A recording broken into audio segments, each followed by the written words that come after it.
अस्सलाम वालेकुम। Catch up cricket के एक और प्रोग्राम के साथ हाजिर हैं। आज का प्रोग्राम 2020-22 के सुपर 4 के आखिरी मैच का जो पाकिस्तान और श्रीलंका के दरमियान था। इस मैच की कोई अहमियत तो नहीं थी, लेकिन एक प्रैक्टिस प्रैक्टिस मैच था और आप एक दूसरे की स्ट्रेंथ्स को और बेंच स्ट्रेंथ्स को भी देख सकते थे खिला के कि कैसा हुआ। तो टॉस जीत के श्रीलंका ने पहले फील्डिंग का फैसला किया। मेरा ख्याल है शायद पाकिस्तान भी चाहता था कि अपनी बैटिंग को टेस्ट कर ले, क्योंकि उन्होंने चेज़ में तो अफ़गानिस्तान के खिलाफ टेस्ट कर ही ली थी। तो उनका दिल था कि चलें पहले भी टेस्ट हो जाती, तो अच्छा हुआ। तो डॉक्टर साहब, आप इसको कैसे देखते हैं कि ये क्या इन्होंने आज टीम खिलाई और पहले बैटिंग से कुछ मैच का रिज़ल्ट तो अच्छा नहीं है, लेकिन कुछ प्रैक्टिस हुई, कुछ पॉइंट्स थे इनके ज़हन में कि आज ये खिलाना है और ये हमने करना है? थैंक यू मनशा भाई। मेरा ख्याल है कि बड़ी प्लानिंग तो कहीं नज़र नहीं आई, माज़रत के साथ, कि अगर आपने हमने बैटिंग पाकिस्तान टॉस जीता जैसे आप कह रहे हैं, तो हो सकता है वो भी बैटिंग ही करता अपनी स्ट्रेंथ चेक करने के लिए। लेकिन स्ट्रेंथ चेक करने के लिए या बेंच स्ट्रेंथ चेक करने के लिए ज़रूरी है कि आप सिलेक्शन को बेहतर बनाएं, या सिलेक्शन में कम से कम चेंजेस करें, कि उन बैट्समैनों को जो बाहर बैठे हुए जिनको चांस नहीं मिला वो अब आए, ताकि वो अपनी प्रैक्टिस देख सकें और फाइनल के लिए जिनको खिलाना है वो खिलाया जा सके। इससे तो ये नज़र आता है कि हम पहले से प्लान करके बैठे हुए कि हमने फाइनल में किस किस को खिलाना है, किस किस को नहीं खिलाना। क्योंकि एक ही चेंज की गई है, जो उस्मान कादिर खेले हैं शादाब की जगह पे। वो उस्मान कादिर आज 5 विकेटें भी ले जाते तो उन्होंने फाइनल फिर भी नहीं खेलना, वो शादाब नहीं खेलना। तो इसलिए इस चेंज से तो बिल्कुल भी कोई फ़र्क नहीं पड़ा। हाँ, और जहाँ हसन अली और और हसन, उसकी हाँ, या सॉरी, जगह। हाँ। हसन अली। वो नसीम शाह चूँकि वैसे भी थोड़े वो हो रहे थे, उनको इंजरी नज़र आ रही थी, उनको तो रेस्ट देना ही देना था। तो हसन अली तो वैसे ही थके-थके लगे पूरे मैच में। ऐसा लग रहा था कि उनका दिल ही नहीं कर रहा मैच खेलने को, बस वैसे ही खिला दिया किसी ने ज़बरदस्ती उनको पकड़ के। क्योंकि उनको भी शायद यही एग्ज़ैक्टली वही उस्मान कादर वाली बात है कि उनको भी पता है कि मैंने फाइनल नहीं खेलना, मैं जितना मर्ज़ी परफ़ॉर्म कर लूँ। तो उनकी बॉडी लैंग्वेज बिल्कुल भी वो अप टू मार्क नहीं थी। तो इससे इससे लगता है कि पाकिस्तान प्रैक्टिस करने के मूड में नहीं गया, बल्कि मैच को बस एक जस्ट वो ना, चूँकि मैच है तो अब खेलना है इसको। इससे ज़्यादा पाकिस्तान ने इसको लिया नहीं इस मैच को। तो स्पेशली जहाँ हम हैदर अली की बार-बार बात कर रहे हैं कि उसको खिलाया जाए, तो उसको नहीं खिलाया गया। फिर वो चांस नहीं दिया गया। तो मैं सती साहब की तरफ ये हैदर अली वाला पॉइंट करता हूँ और फ़खर ज़मान वाला पॉइंट भी करता हूँ कि फ़खर ज़मान मुसलसल रन्स नहीं कर रहे और मुसलसल उसी जगह पे खेल रहे हैं, यानी कि वन डाउन पोज़ीशन में ही खेल रहे हैं, ओपन नहीं कर पा रहे। तो क्या ये मैनेजमेंट इसमें आड़े आ रही है, या बाबर की कोई ज़िद है जो आड़े आ रही है, जो उसको ऊपर-नीचे नहीं किया जा सकता और हैदर अली को भी नहीं खिलाया जा सकता? जी, सती साहब। नहीं, असल में सर पता है क्या, अनलकी रहे थोड़े से, ऑब्वियसली क्या कहते हैं, फ़खर ज़मान बाउंड्री से कैच हो गया, बड़ा अच्छा शॉट उन्होंने खेला था। लेकिन coming back to your point, देखिए Fakhar Zaman has batted in the middle order, like 5वें छठे पे उन्होंने स्टार्ट किया था और ही हैज़ ओपन्ड, राइट? तो वन डाउन शायद उनके लिए आइडियल इस सिचुएशन में नहीं है। अगर उनको खिलाना भी है ना, तो उनको मेरा ख्याल है कि चौथे पाँचवें पे खिला दें। वो स्पिनर्स को बुरा नहीं खेलते। और हैदर अली को ऊपर खिला दें, अगर बाबर ने ही ओपन करनी है, क्योंकि अब तो फाइनल रह गया, तो आई डोंट नो कि they will make any changes. लेकिन अनफॉर्चुनेट है, क्योंकि बाबर किसी और फॉर्मेट में ओपन नहीं करते, ठीक है? और इस साल हमने एशिया कप से पहले तक सिर्फ 1 मैच खेला था। तो एक रीसेंट मसल मेमोरी भी होती है आपकी, वनडे क्रिकेट में गेम हो रहा है, टेस्ट क्रिकेट में गेम हो रहा है और टी20 में हो रहा है। तो जब आपने पूरा साल टी20 खेली नहीं, तो आप अचानक, क्योंकि पिछले साल आपने परफॉर्म किया था, दैट डज़न्ट मीन कि आप उसी चीज़ को चल निकले ना। तो आई थिंक कि वहाँ पे थोड़ा-सा काफ़ी, बल्कि थोड़ा-सा नहीं बल्कि काफ़ी ज़िद है, आई डोंट नो कोचेज़ की है या बाबर आज़म की अपनी है, लेकिन it might end up costing Pakistan ना। Babar Azam is a great player, is no question about it, लेकिन current dynamics of Pakistan team, जहाँ पे आपने मिडल ऑर्डर बैट्समैन रखे ही नहीं हुए। सही है? या जो एक बाहर बैठा है, उसको खिला नहीं रहे। तो अगर आपने सारे 6-7 तो नहीं है, लेकिन 4-5 हिटर्स के साथ ही जाना है, तो फिर जो है ना, वो इम्पोर्टेंट है कि बाबर ओपन ना करें मेरे हिसाब से। हाँ, अगर हमारे पास जेन्युइन बैट्समैन खेल रहे हो ना मिडल ऑर्डर में, तो चलो ठीक है, आप रिस्क ले सकते हैं, बाबर ओपन करे और फिर हमारे पास बैटिंग नीचे है। क्योंकि मिडल ऑर्डर में प्रॉब्लम ये होता है कि स्ट्राइक रोटेट करना, और जो हिटर्स होते हैं generally they are not very good at rotating the strike. अच्छा, ये मनशा भाई एक चीज़ है इसमें, कि हम कह रहे हैं कि बाबर खड़े होते हैं तो हमारी इनिंग लॉन्ग चलती है। तो वो 10 ओवर तक, 12-15 ओवर तक बैटिंग करते हैं, वो एक एंड को सँभालते हैं, तो दूसरी साइड से रन्स होते हैं, तो हम मतलब कंपैटिबल स्कोर बनाने के काबिल होते हैं। लेकिन अनफॉर्चुनेटली इस पूरे टूर्नामेंट में देखने में ये आया कि ये बात इसके बरक्स है, कि रिजवान खड़े होते हैं तो इनिंग्स चलती है, क्योंकि इस पूरे टूर्नामेंट में बाबर नहीं खड़े हुए और अभी तक उन्होंने सिर्फ 63 रन किए हैं, इंक्लूडिंग लास्ट इनिंग्स, जो काफ़ी टॉपसी टर्वी सीरिंग है, जिसमें आप अभी हम आगे चल के बात भी करेंगे कि वो कहाँ कहाँ प्रॉब्लम्स का शिकार हो रहे हैं और क्यों हो रहे हैं और अपने आप को फोर्स क्यों कर रहे हैं वो। तो रिजवान का खड़ा होना, आज ना खड़ा होना पाकिस्तान के लिए नुकसानदेह साबित हुआ और 120 पे सारी टीम फारिग होगी। तो क्या ये मिथ भी थोड़ी सी चेंज नहीं होनी चाहिए कि रिजवान खड़े होंगे तो पाकिस्तान की इनिंग चलेगी, बाबर से इतना फर्क नहीं पड़ा? वो आप मनशा देख भाई। लें कि हाँ, खेलने का तरीका क्या है। अगर तो आप स्कोर चला के खेल रहे हैं, जिस तरह वो 1-6 1-4 मार कर और ट्राई में रहते हैं और फिर 3-4 सिंगल करते हैं, तो ये होता है विकेट खड़ी करके चलें। विकेट खड़ी करने का ये मकसद नहीं है जितना पाकिस्तान खेल रहा है ब्लॉक और हिट, या ब्लॉक कर लिया या हिट कर लिया, ऐसे नहीं। और आज का मैच मेरा ख्याल है, आपने पहले भी कहा कि बाबर को बाहर बैठ जाना चाहिए था। 2 पोज़ीशन है हमारे पास, फ़खर ज़मान, खुशदिल शाह, जिनको हम चेंज कर सकते हैं। एक हैदर अली को खिला के और हमें ये क्लियर हो जाता है कि उसको किस नंबर पे हम खिला सकते हैं। अगर वो नहीं चलते, क्रिकेट बाय चांस है, दैट्स ओके। बट आपने चांस ही नहीं दिया कि यार ये ना हो कि वो 40-50 कर जाता, हमें खिलाना पड़ जाए, राइट? और इस वजह से मेरा ख्याल है, इसलिए अभी जितनी भी फॉर्म नज़र आ रही है, मेरा ख्याल है इस टाइम तो रिज़वान ज़्यादा हमें की नज़र आ रहे हैं और उसी एनर्जी के साथ वो सिंगल्स ले रहे हैं 15वें ओवर तक और अपनी शॉट्स भी खेल रहे हैं।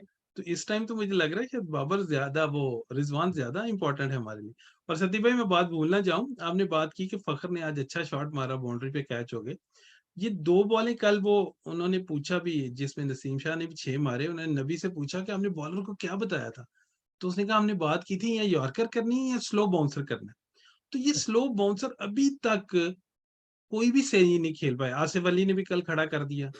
और एक ये वेपन है आजकल बॉलर्स के पास इन विकेट पे, कि स्लो बाउंसर, कि वो डिसीव हो जाता है बंदा और वो किसी पोजीशन में होता है। जब वो खेल रहा होता है तो कोई फोर्स नहीं होती। अगर वो बल्ले पे टच भी हो जाएगी, जिस तरह आज फखर की होगी, हालांकि वो बाहर बॉल थी, मेरा ख्याल अच्छा बॉल नहीं था, लेकिन अगर आपकी बॉडी पे स्लो बाउंसर है और आप कमिट कर गए हैं, तो वो पावर नहीं आती। तो इसको क्या खेलने का तरीका है? जी असल में अगर आप देखें ना, जो मोर एस्टेब्लिश T20 प्लेयर्स हैं, तो जी होता ये है कि जब आप शॉर्ट बॉल को नॉर्मली, अगर हम स्लो बाउंसर की बात करें, नॉर्मली जी जी, खेलते हैं तो आप स्क्वायर खेलते हैं क्योंकि आप पेस यूज कर रहे होते हैं, ठीक ठीक है। है, तो जो स्लो बाउंसर होता है ना, उसको आपने इन फ्रंट खेलना होता है। ठीक है। बेशक ऊंचा है, आपने फ्लैट बैट से मारना है। आपने देखा होगा बाज़-गाती होता है कि वो सीधे, जिसने टेनिस नहीं खेलते, जी टेनिस मतलब रैकेट वाला टेनिस, फ्लैट बैट से मारते हैं। फ्लैट बैट इसलिए मारते हैं कि आपके पास पेस आ नहीं रही होती ना, समझ रहे हैं? तो जी उसमें ये होता है कि आपने जितना आगे मारना है, एक्स्ट्रा कवर के ऊपर से मार दिया अगर बाहर है, अगर अंदर है तो मिड ऑन या वाइड मिड ऑन मार दिया, इवन सीधा सर के ऊपर से मार दिया। आपने देखा होगा कि जो एस्टेब्लिश बैट्समैन हैं, लिविंगस्टोन वगैरह, जो स्लो बाउंसर्स को अच्छा हिटिंग में करते हैं, उनका ये होता है कि सीधा मारे ना, इवन शॉट भी सर से ऊपर भी है ना, तो क्योंकि पीछे का बॉल लगेगा नहीं, पेस नहीं, जी जी। समझ रहे हैं? पर मेरा ख्याल है शायद क्रिकेट की बेसिक्स उधर ही रहती है कि जितना अर्ली आप चेक करेंगे, उतना अर्ली बिल्कुल। पोजीशन में आएंगे।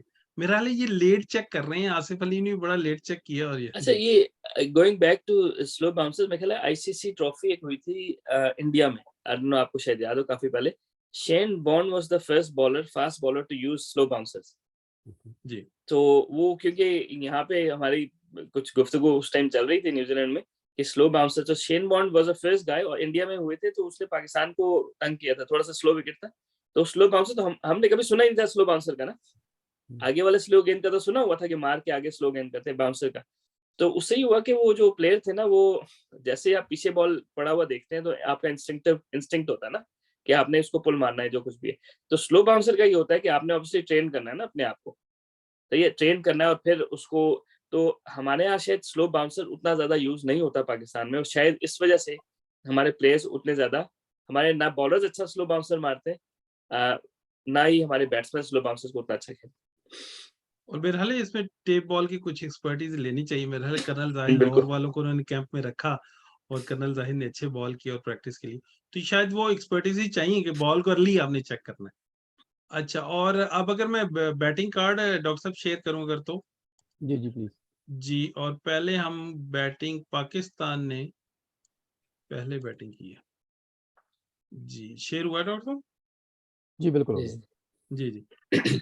तो इसके साथ ही मेरा हाल है स्कोर कार्ड, सती भाई कैसे ले रहे हैं आप? जी सबसे मैं पहले तो देखता हूँ इसको डॉक्टर सर साहब मैं देख आपकी जी तरफ क्वेश्चन की शक्ल में देता हूँ इसको कि जी रिजवान रन बॉल खेले 14 पे 14 और बाबर भी 29 पे 30।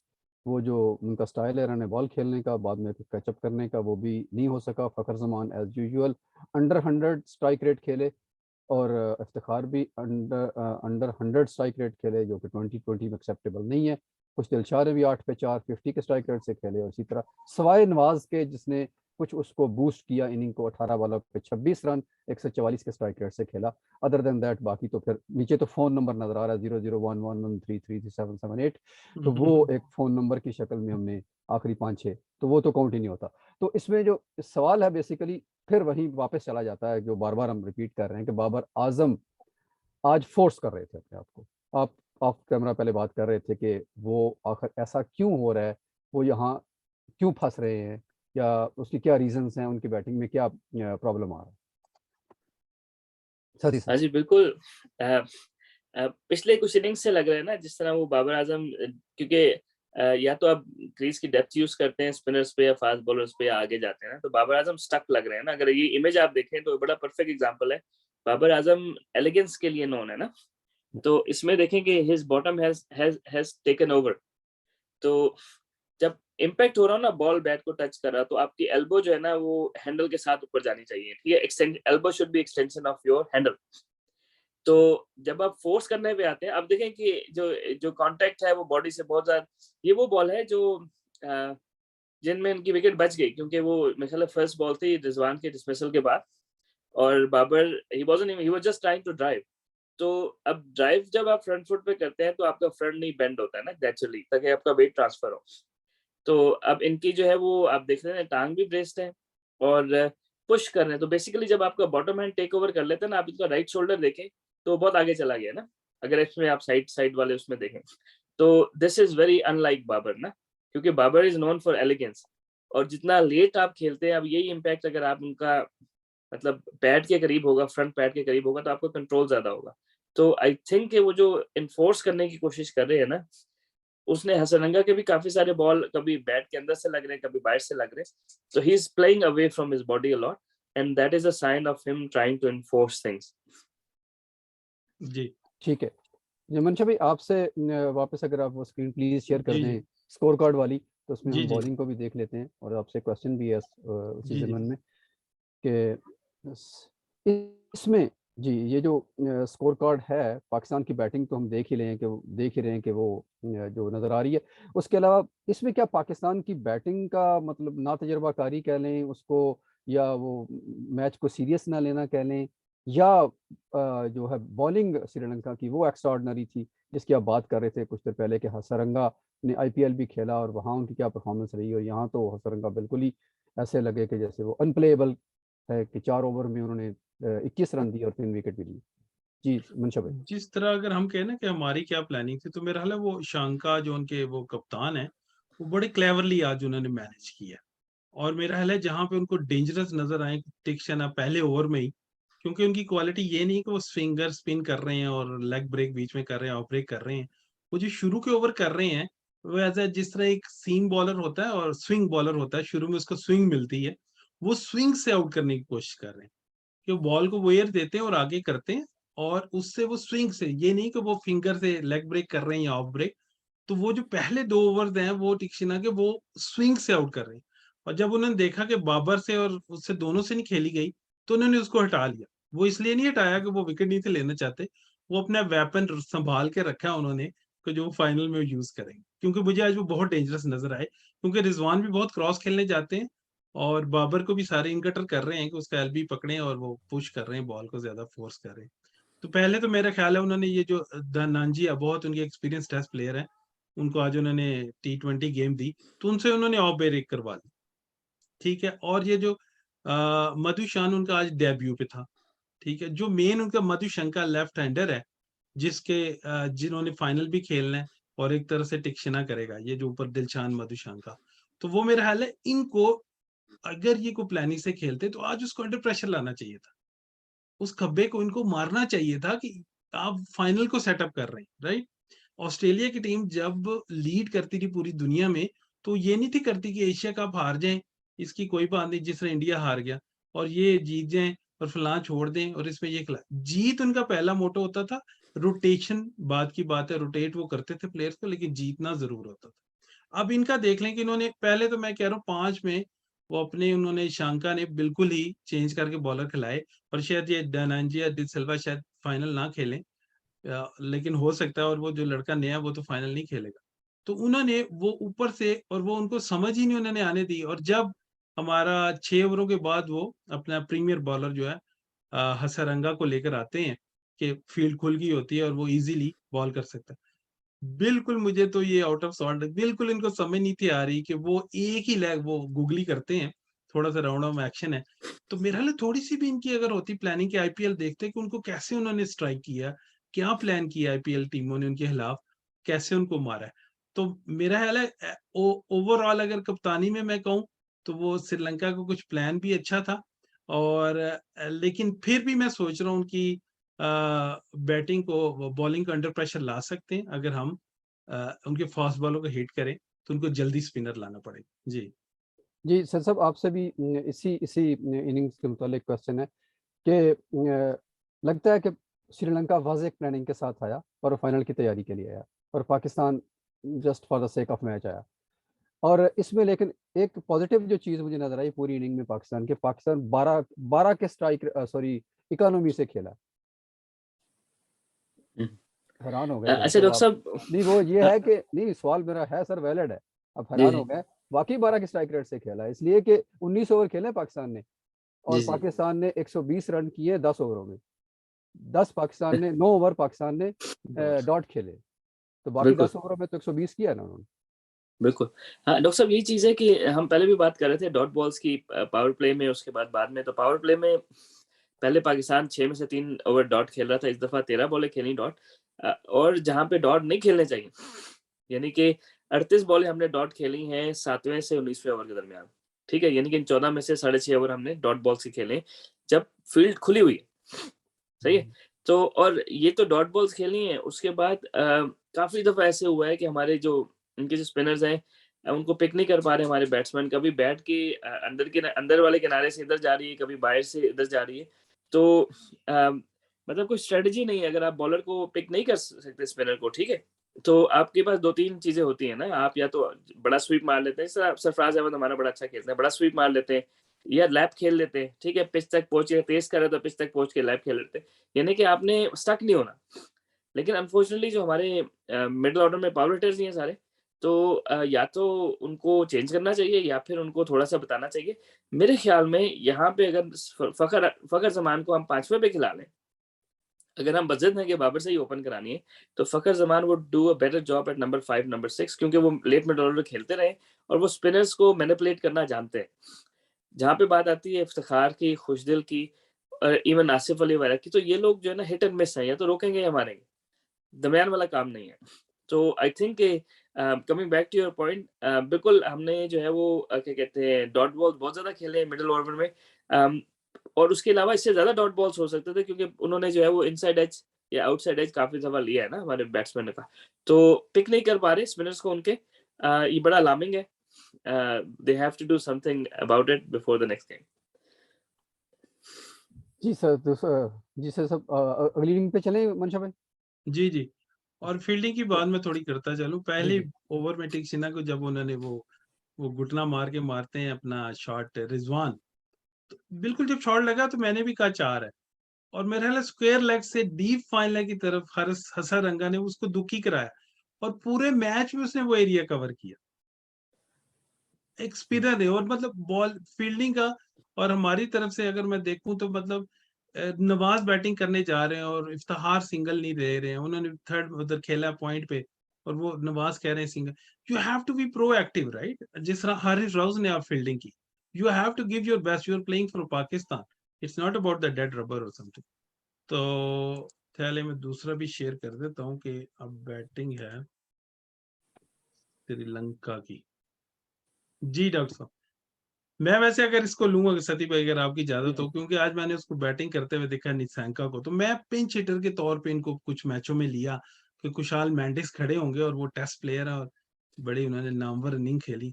लेकिन जो आज मैंने टाइम निशंका के पास देखा स्पिनर को खेलते, माय गॉड, शायद उनके पास 10 मिनट थे कि स्पिनर कहाँ बॉल कर रहा है और कैसे मैंने सिंगल लेना है। और ये नहीं कि उन्होंने ऑल आउट शॉट्स मारी, जैसे ही उनको 2-3 विकेटें गिरी उन्होंने बड़ा खड़ा होके खेले, शानदार बैटिंग की, इतने शॉर्ट हाइट बैट्समैन। और जो उन्होंने 6 मारा मेरा हाल है उसको उस्मान कादिर को 80 मीटर का था, लॉन्गर हाँ। बाउंड्री की तरफ। और ये भी बात हो रही थी कि हमारे प्लेयर जा रहे हैं, हसन अली गए हैं, मतलब उनका दिल नहीं है, तीसरी बॉल पे शॉट मारे, पीछे 5 ओवर भी पड़े हैं और लॉन्गेस्ट बाउंड्री की तरफ जो 80 मीटर वाली, you have no chance, right? तो मतलब थोड़ा सा इसको थोड़ा सोच समझ के बिल्कुल नहीं खेला। उसके बाद अगर मैं मेंडिस देखूं तो वो आज आउट हो गए और ये धनुष्का आउट हो गए और फिर रजपास।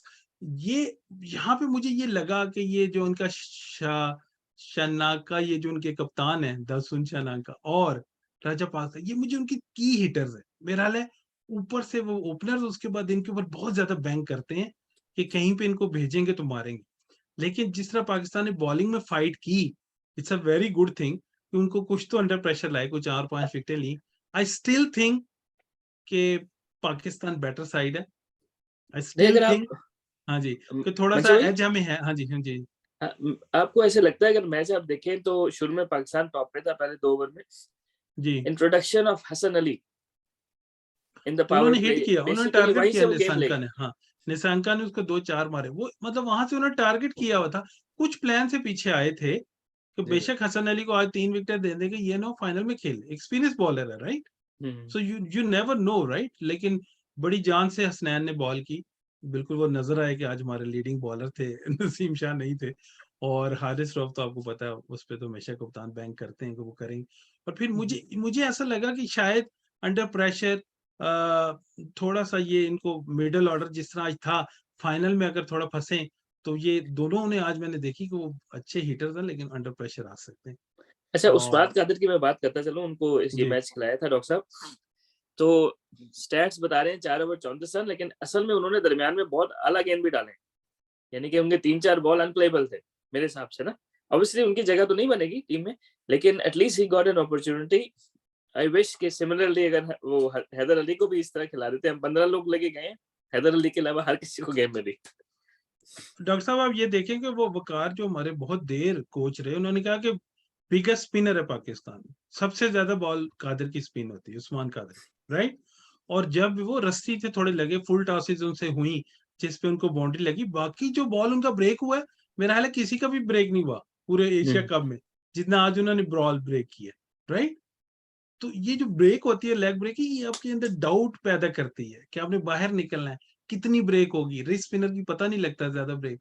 तो वो तो एक वेपन हो सकते थे, लेकिन इन्होंने इतना रस्टी ना हांगकांग के खिलाफ खिलाया और फिर उसके बाद अभी चॉइस ही नहीं छोड़ी, क्योंकि वो आपकी बात डॉक्टर साहब बिल्कुल सही है। तो वो जेहन में सोच चुके हैं कि हमने कौन सी साइड फाइनल में वही रखनी है जो इंडिया पाकिस्तान के खिलाफ क्योंकि खेली है। इसमें फिर वही उस्मान कादिर अगर खेलते हैं, अच्छा स्पिन करते हैं, वकार की भी बात आपने जो रिपीट की, तो उसमें देखें कि उस्मान कादिर और फिर अपने शदाब दोनों एक वक्त में खेलेंगे, जो मोस्टली हमारे हाँ कम कम देखने को मिलता है, बहुत ही कम देखने को मिलता है। अगर यही पोजीशन है तो उसके अपोजिट हमारे पास ऑलरेडी बॉलर्स मौजूद हैं, इफ्तिखार मौजूद हैं, खुशदिल शाह मौजूद है। हम हर एपिसोड में ये बात कर करके थक चुके हैं कि आखिर उन दोनों को अगर बॉलिंग नहीं करवानी, खास तौर पे इफ्तिखार को, क्योंकि वो तो बहरहाल अपोजिट है, वो ऑफ स्पिनर है और श्रीलंका की बैटिंग में लेफ्ट आर्म तीन तीन तो ऊपर लेफ्ट हैंडर अच्छे हुए थे। 3 लेफ्ट हैंडर मौजूद हैं, और फिर भी हम ऑफ ब्रेक को वहां पे नहीं करवा रहे। और ऑफ ऑफ ब्रेक भी जो प्रॉपर ऑफ ब्रेक है, ये भी नहीं कि आपको चांस ले रहे हैं। तो अगर नहीं करवा रहे, पूरी इनिंग्स में हमने सिर्फ उनसे 2 ओवर करवाए, वो भी हांगकांग के खिलाफ, तो जो वैसे भी यूजलेस मैच था, तो फिर क्यों नहीं किसी बैट्समैन को खिलाया जा रहा था? सब फिर एक बार यही सवाल आपसे, वैसे तो हर एपिसोड में बिल्कुल। ये सवाल हो रहा है, फिर एक दफा कर देता हूँ मैं आपसे। देखिए, खुशदिल शाह ने पहले लेफ्ट आर्म चाइनामैन करते थे और अब ऑर्थोडॉक्स शुरू किया, और लास्ट ईयर पीएसएल में खुशदिल शाह ने बड़े अच्छे बॉल किए, ठीक है, और प्रेशर सिचुएशन में बॉल की। अब मसला ये कि पूरे टूर्नामेंट में खुशदिल शाह से 1 ओवर नहीं करा, सही है। तो अब खुशदिल शाह से अगर आप बॉलिंग नहीं करा रहे, तो आसिफ अली, खुशदिल शाह और इफ्तिखार का इकट्ठा खेलना डजंट मेक सेंस ना। खुशदिल शाह बुरे प्लेयर नहीं है, ठीक है, लेकिन जो सिचुएशन है अभी, या तो उनको पावर हिटर ऊपर खिला दें तीसरे नंबर पे, भाई जाके तुम हिटिंग उटिंग करो, फखर जमान नीचे खेल ले, मेक सेंस। लेकिन he can't rotate the strike, right?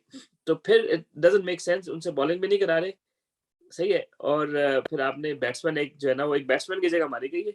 I hope कि Pakistan might have been actually using might actually use Heather Ali in the final, you never know. लेकिन जो आसार लग रहे हैं वो तो यही लग रहा है कि कंसिस्टेंट है अपनी जो भी सिलेक्शन है उसके साथ। डिसअपॉइंटिंग है, आई नो कि हैदर अली को ये मैच खिलाते तो शायद वो रन कर जाते, and that would have caused some issues with the final selection. But I still think Pakistan need another batsman in the middle order somewhere. और डॉक्टर साहब थोड़ी मंशा भाई मतलब इसका जी जी एक थोड़ी सी मैं प्लानिंग बात कर दूं कि पर्सनली भी आप बैट्समैन खेल रहे हैं, नवाज आपके साथ इफ्तिखार के साथ खड़ा, बड़ी की टू डाउन है, आपने एक शॉट नहीं ट्राई की, उसने इतना अच्छा छक्का मारा, आपने फिर उस ओवर में दोबारा ट्राई कर दी। You have to plan. जिस तरह उनका राजा पाकिस्तान ने बड़ा ही रॉन्ग शॉट मारा और कोच ने मुंह के ऊपर हाथ रख लिया कि अभी तो 6 मारा था तो क्या जरूरत थी दूसरा 6 की, राइट? तो यू हैव टू समटाइम्स के प्लान कि आपने मैच की सिचुएशन देखनी।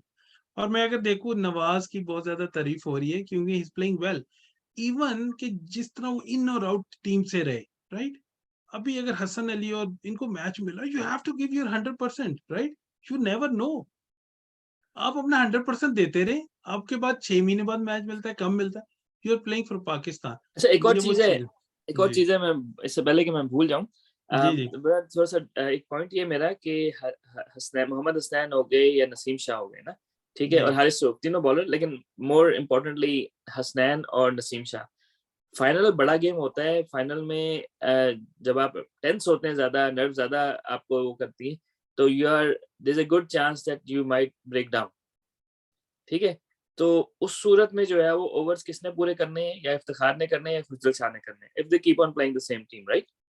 तो और chances are like in the final, I mean वो फिर बाद में लोग ये ना कहते हैं काली जुबान है, लेकिन मसला ये होता है कि जो हाई इंटेंसिटी गेम्स होते हैं उसमें आपकी जो है ना वो इंजरी का चांस थोड़ा ज्यादा होता है, ठीक है, क्योंकि वो जरा टेंस, स्पेशली फास्ट बॉलर्स वाले की। तो अगर नसीम शाह ब्रेक डाउन करता है या फिर हसनैन ब्रेक डाउन करता है, Haris Rauf usually is okay, उन दोनों में से एक ब्रेक डाउन करता है, तो ओवर्स किसने पूरे करने हैं, या इफ्तिखार ने करने हैं या खुशदिल शाह ने करने हैं।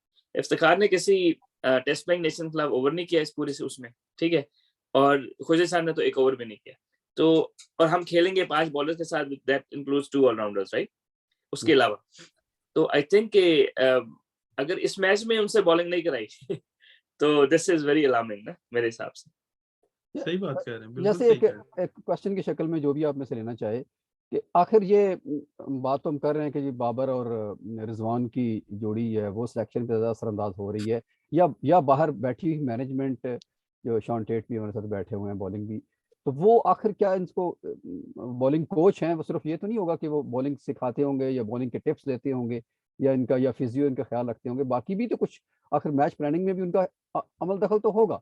तो क्या ये प्लानिंग आपका क्या ख्याल है कि मैनेजमेंट की तरफ से आ रही है, या बाबर अंदर मैदान में ये बार बार एक ही काम कर रहे हैं कि मैंने नहीं बहुत कराना अच्छा इफ्तिखार सवाल, को, तो नहीं कराना? बहुत अच्छा सवाल आपने किया। ये सवाल पूरा हम जो डाइवर्ट करेंगे अपने मास्टर की तरफ, तसीब भाई की तरफ, कि ये बताएं कि ये जो अभी उन्होंने कहा जी मेंटर अनाउंस किया उन्होंने, वो खबा मैथ्यू हेडन वर्ल्ड अच्छा कप के हेडन को लिए, जी ठीक है।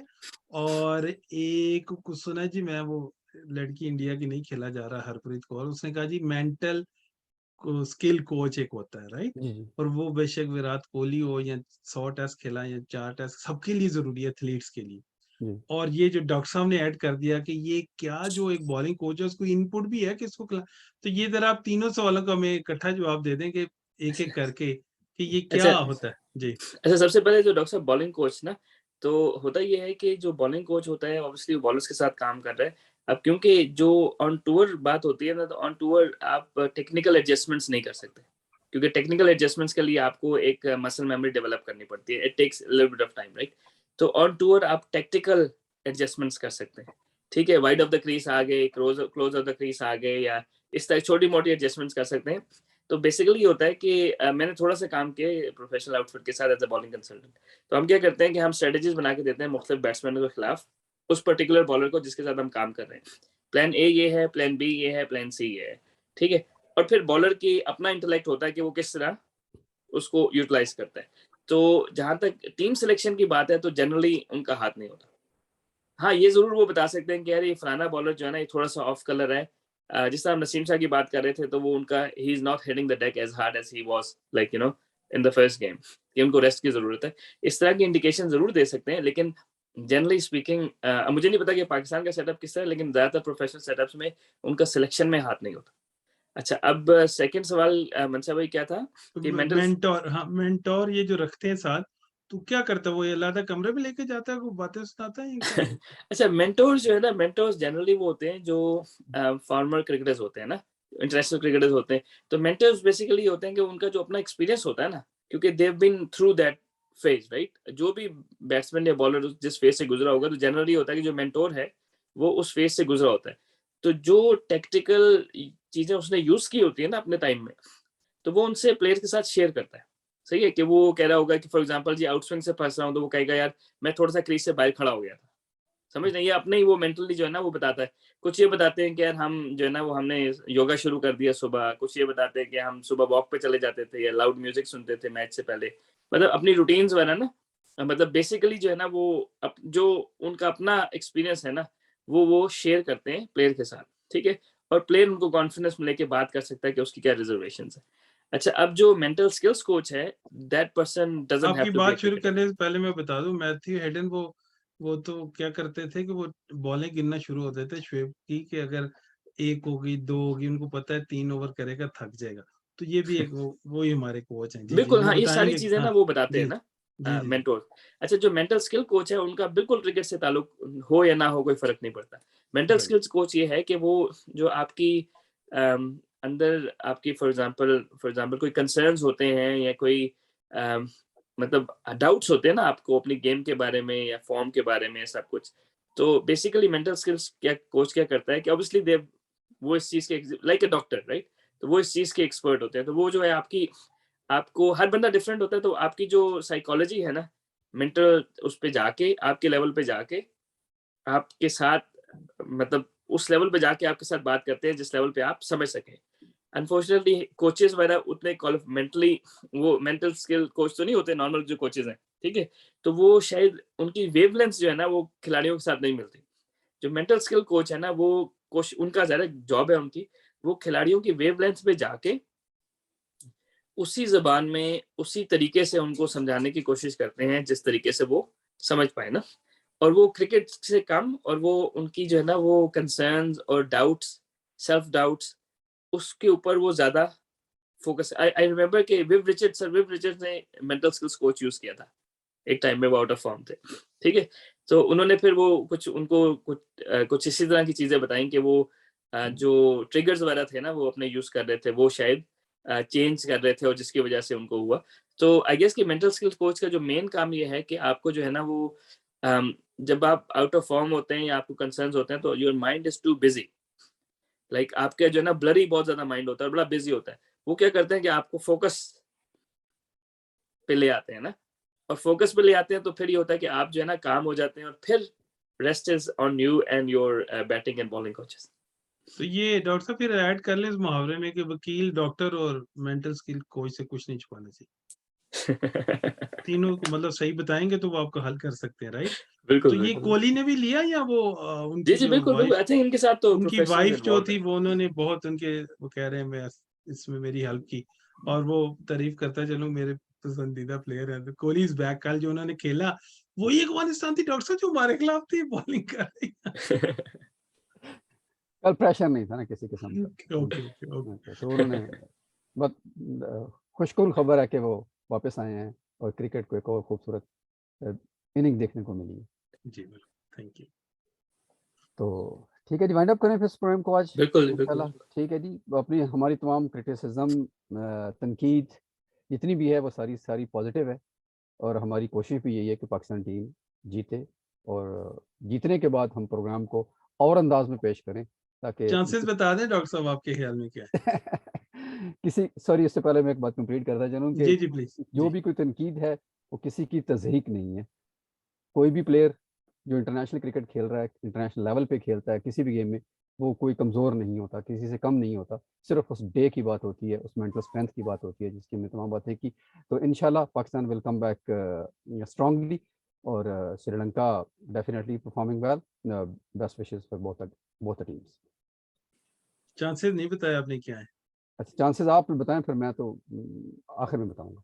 मेरा ख्याल है पाकिस्तान को आज है, बेशक आज हारे भी हैं, लेकिन मैंने कुछ पॉइंट्स देखे हैं कि शायद वो प्रेशर मैच में शायद पाकिस्तान, जिस तरह इतना हाई प्रेशर मैच हम इंडिया से 2 खेले, तो मेरा ख्याल है पाकिस्तान को एज है। जी मेरा ख्याल है कि टॉस जो है ना वो फिर वाइटल रोल प्ले करेगा क्योंकि आज का मैच यूज्ड विकेट पे हुआ था, मेरा ख्याल है फाइनल फ्रेश विकेट पे होगा, तो फ्रेश विकेट पे ये कि बॉल बेहतर आता है स्पेशली सेकंड इनिंग में, तो I think toss will play a part. I think Sri Lanka, the only way Sri Lanka can win is probably batting second. अगर पाकिस्तान का फिर चांस है सेकंड बैटिंग में जीतने का, मतलब फर्स्ट बैटिंग करके जीतने का, लेकिन श्रीलंका का शायद श्रीलंका पहले बैटिंग करके Pakistan should be able to chase 160-70 जो भी टोटल होगा, तो let's see how it goes. एक और चीज डॉक्टर साहब, जो लोग हमें कमेंट्स कर रहे हैं तो प्लीज करते रहिएगा, तो उससे हमारा भी खून थोड़ा बढ़ जाता है और हमें भी पता लगता है कि यार फीडबैक किस तरह का आ रहा है, तो हम उस हिसाब से इस प्रोग्राम में मजीद निखार लाने की कोशिश करेंगे। जी, थैंक यू वेरी मच। बल्कि ये फिक्रा हमेशा ही मुझे कहना होता है और मैं भूल जाता हूँ कि please share, like, comment and subscribe ये 4 लफ्ज एक्चुअली वो सीक्वेंस में बोलना काफी मुश्किल काम है तो बहरहाल हम भी कहते चलें बाकी तमाम चैनल्स की तरह के, यार प्लीज ये चारों काम कर लीजिएगा और कोशिश कीजिए कि कमेंट करें ज़्यादा से ज़्यादा। सही बात है सच साहब की कि हमारे लिए वो बहुत ही वाकई वो हैसियत रखता है, तो कोशिश करेंगे इस प्रोग्राम को आप उन तजावीज़ की रोशनी में बेहतर से बेहतर बना सकें। जी, थैंक यू वेरी मच जी। इंशाल्लाह। अच्छा, मेरा चांस भी पूछा था आपने से। हाँ, मेरा ख्याल है कि पाकिस्तान दोनों मैच लगातार नहीं हारेगा। गुड वन डॉक्टर साहब। ठीक है सर, इंशाल्लाह बहुत जल्द मुलाकात होती है ठीक। फाइनल के साथ, फाइनल के प्रीव्यू के साथ इंशाल्लाह। और जी, ओके, अल्लाह हाफ़िज़। अल्लाह हाफिज।